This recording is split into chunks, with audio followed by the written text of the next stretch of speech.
Major League Baseball managers, we know it. Ask me about my win.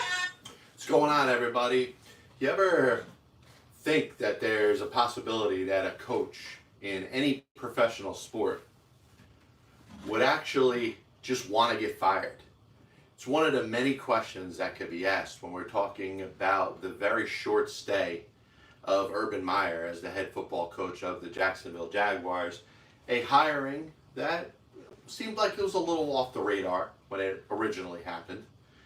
And, you know, there were some questions that could be asked. Hey, was he ready to make the jump from the college level where he dominated, where he was obviously one of the greatest coaches, certainly in the past 25 years?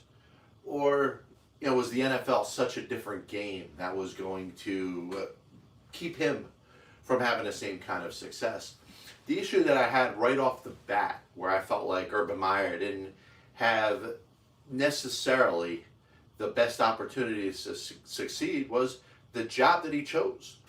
He took the head football coach job of the Jacksonville Jaguars, a team that finished 1-15 last year. One thing that Urban Meyer has never experienced throughout his career as a coach is losing. So, coming off of a 1-15 team, it's not like Urban Meyer himself has the ability to take a group of players, no matter who they are, whether they're good, whether they're bad, and just turn them into an all of a sudden championship caliber and run organization. That wasn't going to happen in the first year. And anybody that believes that Urban Meyer is out, or any reason that Urban Meyer is not coaching the Jacksonville Jaguars that has anything to do with the team's 2-11 record, I think it's a silly take as well, because he wasn't turning the Jaguars around this year. Even if he was fortunate to have Trevor Lawrence as the number 1 overall pick as his quarterback of the future, there was that dream scenario where we could think about what the Jaguars could be like with that exact coach and that exact quarterback. Trevor Lawrence still may have some greatness in front of him. And if you think of the likes of Peyton Manning and Troy Aikman and other quarterbacks that have started out on bad football teams, listen, Trevor Lawrence by himself wasn't going to fix that offensive line.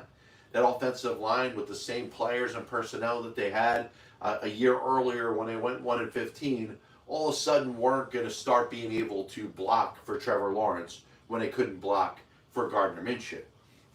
But on to Urban Meyer, because you're looking at, as you're going to rate in history, one of the biggest disappointments in a head coaching position of all sports. And there's very few scenarios we could talk about where coaches are out after 1 year. You could think of Bobby Valentine with the Atlanta Falcons going from college to the pros. It didn't work out. Nick Saban had 1 year with the Miami Dolphins and, yes, left there to go to Alabama and win how many championships? You know, the question could be, is Urban Meyer just a college head coach? I don't know if he was ever set up to succeed. And this is the part where I may go against the grain here. I don't know if Urban Meyer ever really wanted the job as head football coach of the Jacksonville Jaguars. And you say, well, listen, he took the money, he took the job, he had to have wanted. Urban Meyer has been known for leaving programs very quickly, having second thoughts, whether it's retirement or health related.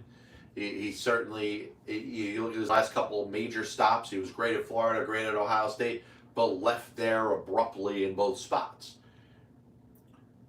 Shad Khan, the owner of the Jacksonville Jaguars, probably had to do some recruiting when it came to getting Urban Meyer in the mix in the first place. Certainly a lot of it was financially motivated. The amount of money, the millions and millions of dollars that Urban Meyer was going to get paid over the course of a long-term deal to be the head football coach of the Jacksonville Jaguars had a lot to do with it. But I don't know. And I don't know if you got to put a polygraph or a lie detector and ask Urban Meyer, did you ever really want this job? Because the impression you gave was that he was essentially just taking Shad Khan's money and just was going to do whatever he wanted. He seemed to have that attitude that he was a little superior to anybody that was involved in that organization. And we could talk about the drastic differences as they exist when it comes to coaching in the National Football League and coaching in college. Listen, I'm not here to lecture anybody on that. I'm going to assume that the majority of the people watching and listening to this program understands the idiosyncrasies and differences of coaching in the National Football League and coaching in college. I'm not going to, dumb down you to the third grade level when it comes to comprehension. This was something that looks like it was set up to fail from the beginning.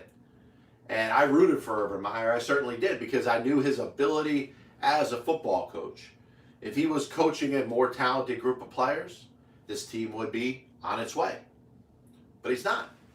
He took over a lousy team that was going to take a couple years to get good. And you want to say the one thing that you could put absolutely 100% unequivocally against Urban Meyer was the fact that when the going got tough, Urban Meyer looked worse and worse. He couldn't handle adversity. He couldn't handle adversity amongst his own players. He couldn't handle his coaching staff. He couldn't handle the fact that he was coaching a losing football team. Now, was his answer to get rid of all the coaches? Hey, maybe. If he stuck around and fired his whole coaching staff and brought in a whole new group of coaches, maybe the Jaguars are better in the next year. But you know what? It probably wasn't that. It's the fact that he inherited such a bad football team. Now, I think as a coach, X's and O's, talent-wise, understanding the game, and like I said, if you want, you could have your own side conversation talking about the obvious differences between coaching in the NFL and coaching in college. Have that conversation yourself. I don't care. But when it comes to his preparation, was he ready to lead a football team? I think he could have. If you give him a better roster, you give him a mid-level roster somewhere. I'm trying to think of teams sitting in a 6 and 7 spot when it comes to the playoffs. Would he look a little bit better with Atlanta's roster? Would he look a little bit better with the Denver Broncos roster? I don't know. I think maybe he has a little more flexibility. Could kind of flash his name out there a little bit, get a little more done. Maybe have those teams in a little better direction, but probably not much more one-loss-wise. And how does he handle that? You saw how he handled the 2-11 team. How does he handle a team that's 6 and 7 or 5 and 8? Maybe going up, maybe on their way. But this wasn't going to happen this year with the Jacksonville Jaguars. And it makes me think of another time where I'm convinced that another coach was forced out of retirement, or at least was content on their own, and was basically forced into a seat that they didn't necessarily want. Money ended up prevailing, and Bobby Valentine took the job as the manager of the Boston Red Sox, in 2012. Now, coaches coach.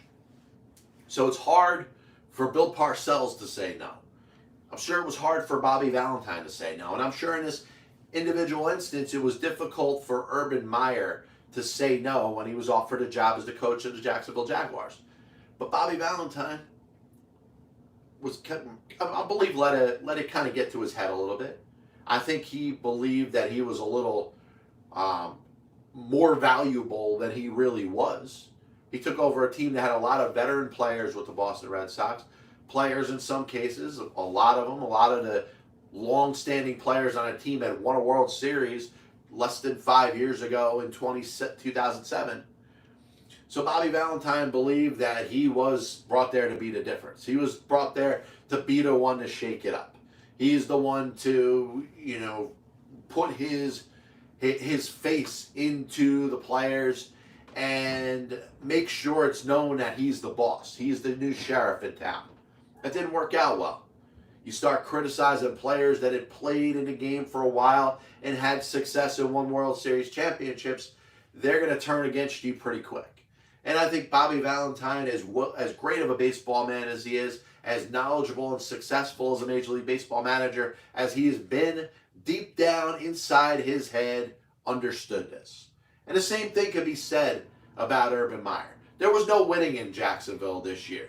They were not going to be 11-2, running away with the AFC South Championship. They didn't have an offensive line. They're running the same offensive line out there that they had when Gardner Minshew was their quarterback last year. You think that's going to be able to protect Trevor Lawrence? Listen, They couldn't hit free agency, or they chose not to. They had many different important needs that had to be addressed on this team for them to be winning and successful this year. That was never happening. That was never even on the table as a possibility. So because of that, you can't tell me that Urban Meyer, a guy who's coached in in college for a long time, you telling me that this guy did not know that this was going to be a losing team in his first season? Do you think he was that egotistical when it came to his own personality and belief, that he was that good, that he was just going to sit there, wake up one day, and the Jacksonville Jaguars were going to be a juggernaut in the National Football League? Because I don't think he believed that. And I don't think he was ready to take this job as the coach of the Jacksonville Jaguars. He had to be convinced. And I'm blaming Shad Khan, the owner of the Jacksonville Jaguars, who, yes, wanted to make the big-time hire, wanted to make that type of hire that in his head could turn around this franchise and turn it into a successful winning team. Yes, Urban Meyer would be on my list if I'm looking for a head coach, but I don't want to be so naive to not even check to see if this guy is interested in the job. Because money spoke. Nobody's going to turn down that money. You give that amount of money to me to coach the Jacksonville Jaguars, and I'm going to go all in. Yes, I'll take the job. I'll be great at the press conference. I'll do the best job I can, but are you going to win there? The answer was no. So Urban Meyer was set up to fail. Now, you can blame anything you want to on Urban Meyer. The biggest mistake he made was taking that job, because he didn't want to take that job. And there's an issue with that. There's an issue with throwing so much money at a coach in this case. And we've spoken about players that have taken a ton of money from places that they probably didn't want to go to, but the money spoke. If we hit a point in professional sports where money is taking away the practicality of whether there is a fit, I think it was in Urban Meyer's case. The fact that Shad Khan threw all this money at him made it to where there's no way he could say no.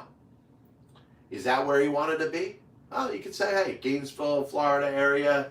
He had, from 2005 to 2010, he was great as the head football coach in Florida, yes. Just a couple of years later, he was there at Ohio State. Undefeated season the first year.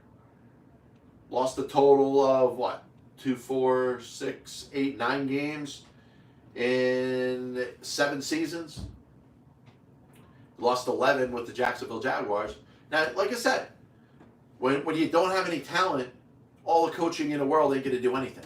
And he could blame Darren Bevel and anybody else on that coaching staff for not getting the most out of these players. The players in the Jacksonville Jaguars roster, more than half of them on that roster stink. And you know what? Is there places for them, if you spread them through the National Football League, where they could be successful? Yes. You talk about somebody like a Trevor Lawrence. Does he have a great future ahead of him? He probably still does. I'm not willing to bail on Trevor Lawrence after one terrible season with a terrible offensive line and a terrible situation. Like I said, Troy Aikman, Peyton Manning, look at their records, their first years as quarterbacks in the National Football League. They're in the Hall of Fame now. Didn't start out that way.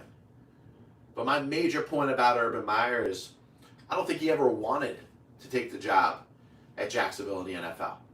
Now, who knows? He'll lay in the weeds. By the time you're talking about the big-time coaching hires next year, the beginning of next January, when coaches are bailing on their kids, you know, the kids that they've invested the time in, the kids that want to play for the program because they're the head coach, they're going to be up there quitting and jumping to go to different schools because of the idiotic system that's set up in college football with early recruiting. You guaranteed Urban Meyer's name's going to be in the mix. And he's going to take another college job. Now, can he not hack it in the National Football League? I'm not willing to take that point on either. Because I don't know.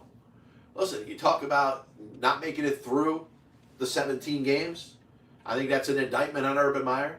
any of the alleged incidents that you've seen over the course of the season, the way he talks to his coaches, kicking Josh Lambeau, the incident with the girl on his lap, which I don't blame him that much for. You know, a lot of people want to make a bigger deal about that than it is. But if it's an incident in accumulation with a lot of other instances, then yes, it's all an indictment on the man who I believe never wanted a job in the first place and acted that way. Point number 2. The New York Mets are about to make a decision when it comes to their next manager. They're going to make a decision that's going to be based off of probably a ton of different baseball things.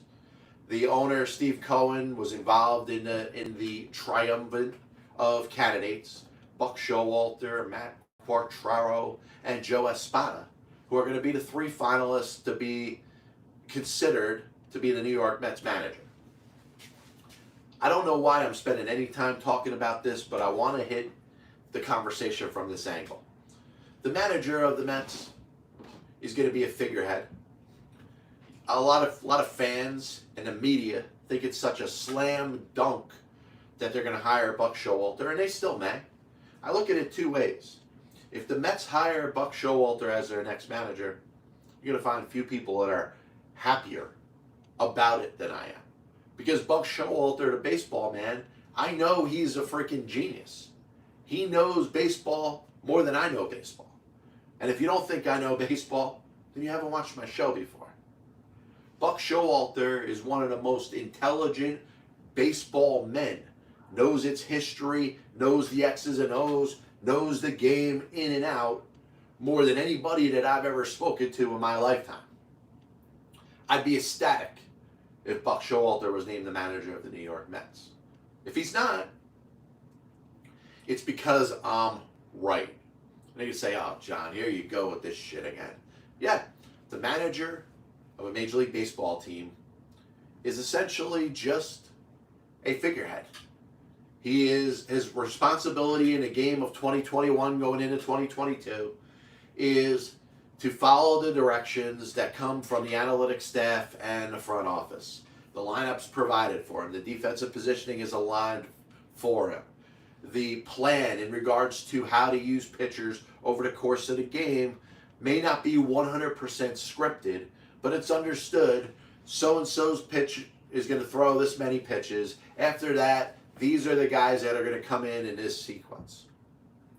A lot of baseball fans want to argue with me. A lot of baseball fans still don't understand that. But I will tell you this. If the Mets make the decision to hire Matt Quatraro or Joe Espada as their next manager, I will tell you that I'm right. And I'm right in regards to the type excuse me, of baseball person they're looking for. Somebody who has experience as a bench coach, which is working a lot with the analytics department, which is working a lot hand in hand with the front office. You want somebody to essentially have that type of position, not ask any questions, implement the data that they're handed to by their superiors, and make sure the players get it. The other thing, very important, make sure you got a tone of that locker room. Make sure you got a pulse of those players. Make sure the players want to come to work and are happy and excited and feel good about themselves. That's an important part of the Major League Baseball manager today. Now, Buck could do that. Joe Espada could do that. Quatraro could do that. The question is going to be, do the Mets want to hire somebody that may be willing to buck the curve? No pun intended. Bucking the curve is going to be what the media wants. Bucking the curve is going to be what most fans want.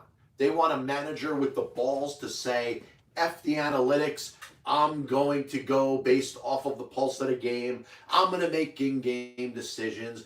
I'm going to be the one that determines whether the team wins or the team loses. That's what the media wants. That's what the fans want. That's not reality in baseball right now. And because of that, we're going to have a problem. If Buck Showalter takes this job as the manager of the New York Mets, the reason's going to be, hey, he's going to be Billy Martin. He's going to be Lou Piniella. He's going to be Sparky Anderson. He's going to be Dick Williams. He's going to be asked to follow instructions. And I just spent some time talking about Urban Meyer. Urban Meyer, from an X's and O's standpoint, from a football knowledge standpoint, knows his shit. Was expected to be with the Jacksonville Jaguars for a long time. Took the job. I don't believe he wanted to take the job, but that's a different point, a point I've already made. But after a year, it's not working. There's a chance Buck Showalter could take this job. And with the amount of analytics, with the decisions that he would like to make in a game, working against him, he might not want this job for very long. So I think it's another thing that has to be considered. The other element, and if you look, I don't know, what are you talking about, 50 miles away, less than 50 miles away from where I am here in Toms River, you got the Philadelphia Phillies.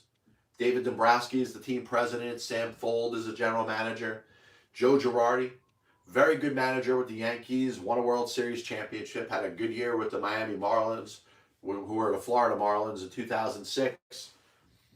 You're already seeing some of the negative elements of not hiring a yes man in Philadelphia. If you follow the Philadelphia Phillies baseball team, yes, you could celebrate the fact that they finished over 500 this past year. They were the second best team in the NL East. They were certainly in the wild card mix up until the last couple weeks of the season.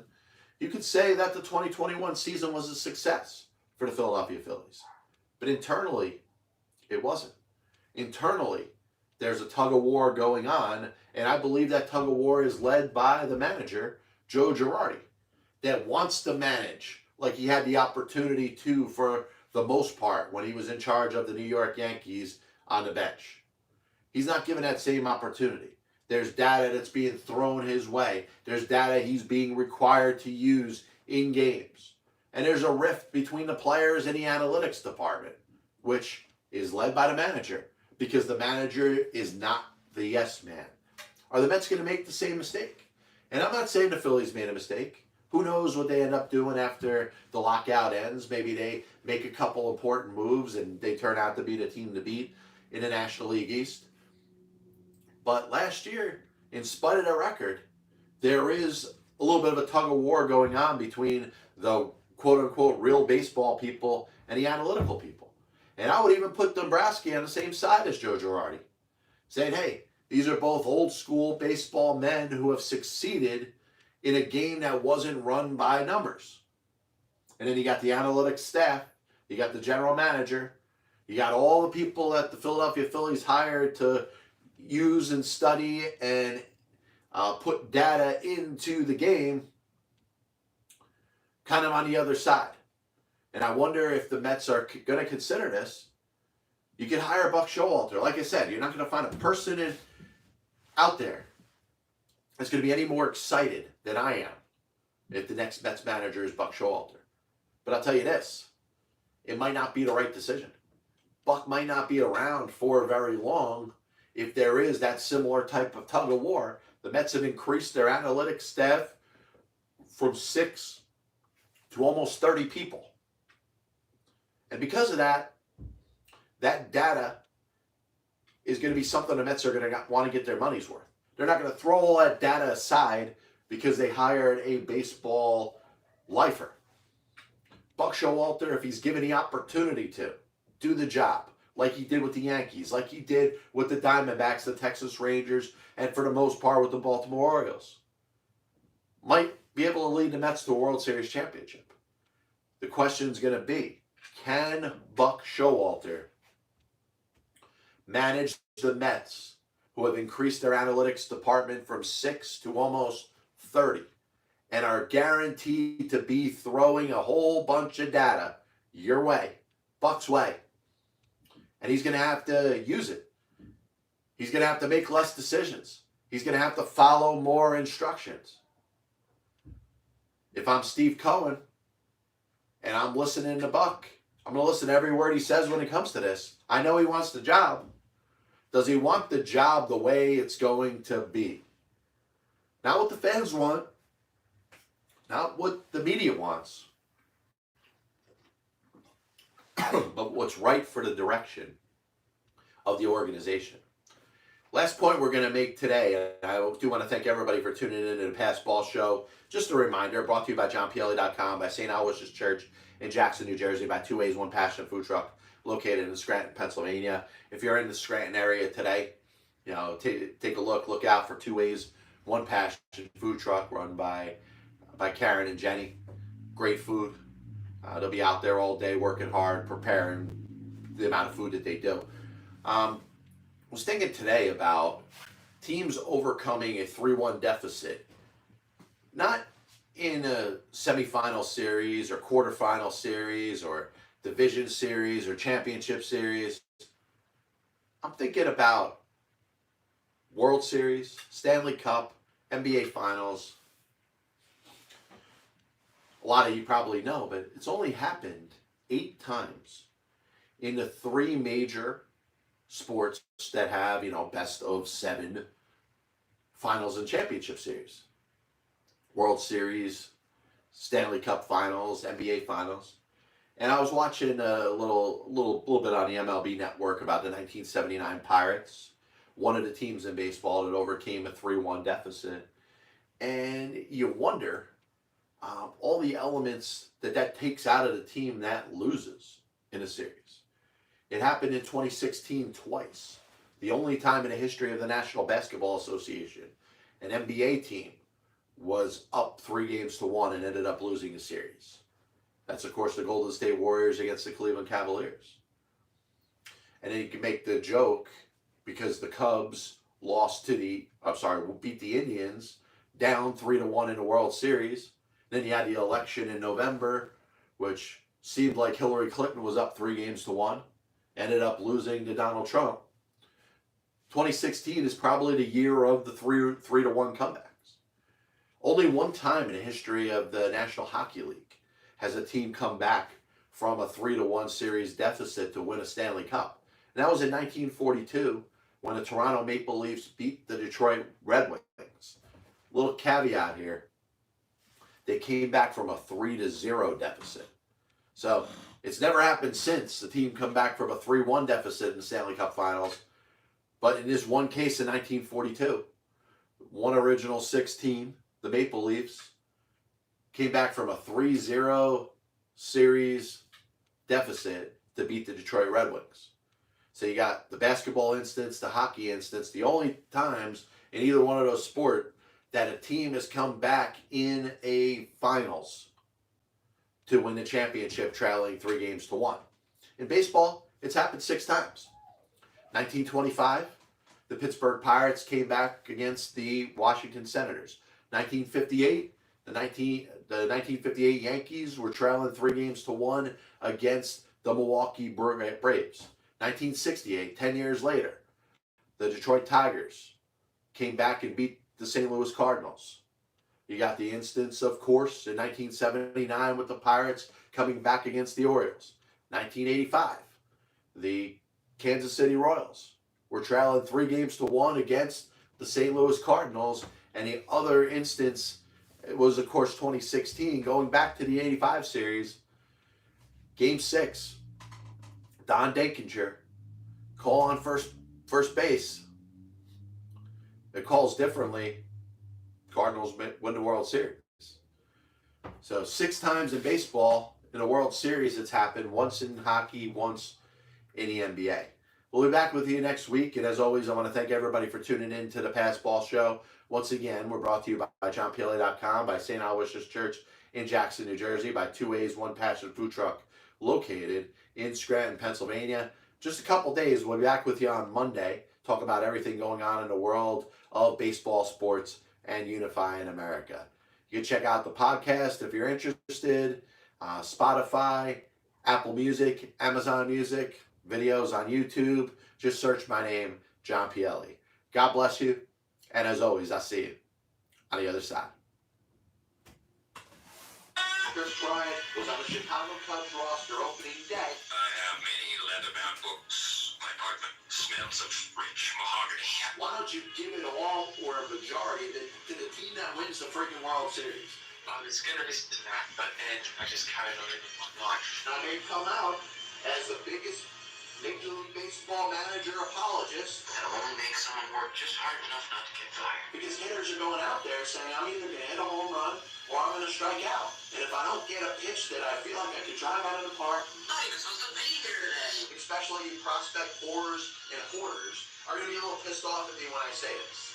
I'm a dude playing the dude disguises another dude. There are only two managers in baseball's Hall of Fame who have losing records. One of them is the iconic Tommy Mack, who you could say, in spite of winning 5 World Series championships as a manager, could be in as much as a pioneer.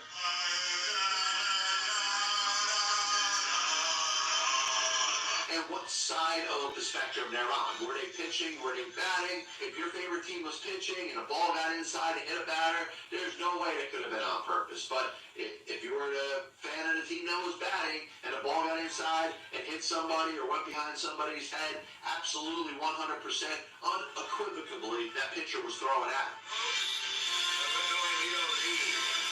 They put their tail between their legs and decided they're going to do exactly what they're told.